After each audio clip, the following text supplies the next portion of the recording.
ಲೋಕಕ್ಕೆ ಅವತರಿಸಿದ್ದಳು, ಹೆಸರ ಅಂತು ಹೇಮಾವತಿ. ಕುವೆಂಪು ಅವರ ನೆನಪಿನ ದೋಣಿ ಇಂದಾಯ್ದ ಒಂದು ಪ್ರಮುಖ ಆತ್ಮಕಥೆಯ ಭಾಗ.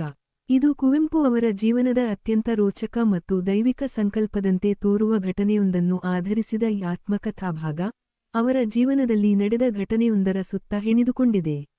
1921ರಲ್ಲಿ ನಡೆದ ಒಂದು ಸಾಧಾರಣ ಘಟನೆ, ಮುಂದೆ ಅವರ ಜೀವನದ ಮಹತ್ವದ ತಿರುವಾಗಿ ಹೇಗೆ ಬದಲಾಯಿತು ಎಂಬುದನ್ನು ಅವರು ಇಲ್ಲಿ ತುಂಬಾ ಮನೋಜ್ಞವಾಗಿ, ಸುಂದರವಾಗಿ ಕಟ್ಟಿಕೊಟ್ಟಿದ್ದಾರೆ.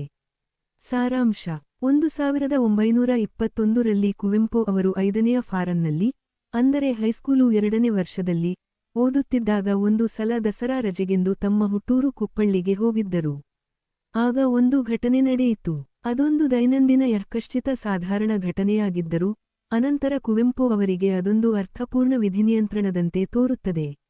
1921ರ ಅಕ್ಟೋಬರ್ ತಿಂಗಳು 8ನೇ ತಾರೀಖು ನಡೆದ ಒಂದು ಘಟನೆಯೇ ಮುಂದೆ 1929ರಲ್ಲಿ ಕುವೆಂಪು ಅವರ ದೀಕ್ಷಾದಿನವೂ ಆಗುವುದೆಂದು ಯಾರಿಗೇ ಗೊತ್ತಿರಲಿಲ್ಲ. ಅಕ್ಟೋಬರ್ 8ರಂದು ಕುವೆಂಪು ಅವರು ಕುಪ್ಪಳಿಯಿಂದ ನೆಂಟರ ಊರು ಇಂಗ್ಲಾದಿಗೆ ಹೋಗಿದ್ದರು. ದೇವಂಗಿ ಮನೆಯವರು ಪಾಲಾದ ನಂತರ ಆ ಮನೆಯ ಯಜಮಾನರಾಗಿದ್ದ ದೇವಂಗಿ ರಾಮಣ್ಣಗೌಡರು ಇಂಗ್ಲಾದಿಯಲ್ಲಿ ಮನೆ ಕಟ್ಟಿಸಿಕೊಂಡು ಅಲ್ಲಿ ನೆಲೆಸಿದ್ದರು. ಕುವೆಂಪು ಅವರ ಆಪ್ತಮಿತ್ರರಾದ ವೆಂಕಟಯ್ಯ ದೇವಂಗಿ ರಾಮಣ್ಣಗೌಡರ ಹಿರಿಯ ಮಗ. ದೇವಂಗಿ ರಾಮಯ್ಯಗೌಡರು ಆಗಾಗ ಕುಪ್ಪಳಿಗೆ ತಮ್ಮ ಸೋದರಮಾವನ ಮನೆಗೆ ಬಂದಾಗಲೆಲ್ಲ ಹಿಂತಿರುಗುವಾಗ ಕುವೆಂಪು ಅವರನ್ನು ಇಂಗ್ಲಾದಿಗೆ ಕರೆದೊಯ್ಯುತ್ತಿದ್ದರು. ದೇವಂಗಿ ರಾಮಣ್ಣಗೌಡರು ಹೆಂಡತಿ ವೆಂಕಟಯ್ಯನವರ ತಾಯಿ ತೀರಿಹೋದ ಮೇಲೆ ನಂಬಳದ ಹೆಣ್ಣನ್ನು ಮದುವೆಯಾಗಿದ್ದರು. ಅಕ್ಟೋಬರ್ 8ರ ಸಂಜೆ ರಾಮಣ್ಣಗೌಡರ ಆಹ್ವಾನದ ಮೇರೆಗೆ ಕುವೆಂಪು ಅವರು ನಂಬಳ ಹೋಗುವ ಪ್ರಸಂಗ ಒದಗಿ ಬರುತ್ತದೆ. ರಾಮಣ್ಣಗೌಡರು ಆ ದಿನ ಕುವೆಂಪು ಅವರನ್ನು ತಮ್ಮೊಂದಿಗೆ ನಂಬಳಕ್ಕೆ ಕರೆದೊಯ್ದರು.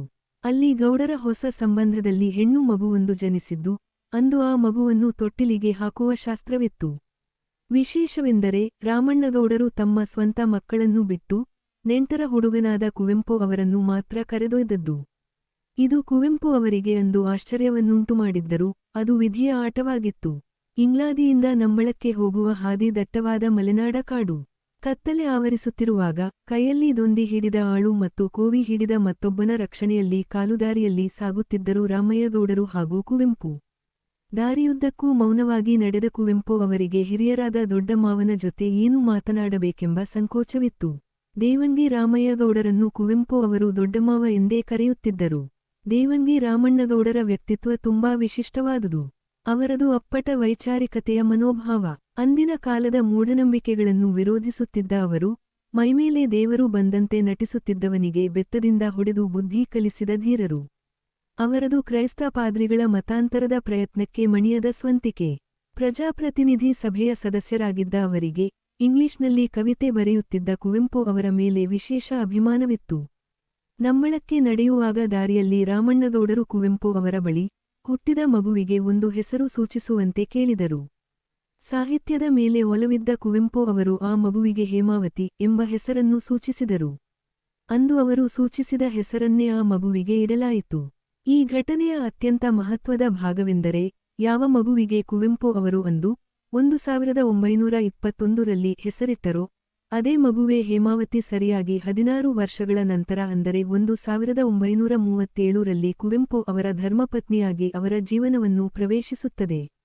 ಅಂದು ತೊಟ್ಟಿಲಲ್ಲಿದ್ದ ಶಿಶುವಿಗೆ ತಾನೇ ಹೆಸರಿಡುತ್ತಿದ್ದೇನೆ ಮತ್ತು ಅವಳೇ ತಮ್ಮ ಸಹಧರ್ಮಿಣಿಯಾಗುತ್ತಾಳೆ ಎಂಬ ಕಲ್ಪನೆ ಕೂಡ ಕುವೆಂಪು ಅವರಿಗೆ ಇರಲಿಲ್ಲ. ಈ ಆತ್ಮಕಥಾ ಭಾಗ ಕೇವಲ ಒಂದು ನೆನಪಲ್ಲ, ಇದು ಮನುಷ್ಯನ ಜೀವನದಲ್ಲಿ ವಿಧಿ ಹೇಗೆ ಕೆಲಸ ಮಾಡುತ್ತದೆ ಎಂಬುದಕ್ಕೆ ಸಾಕ್ಷಿ.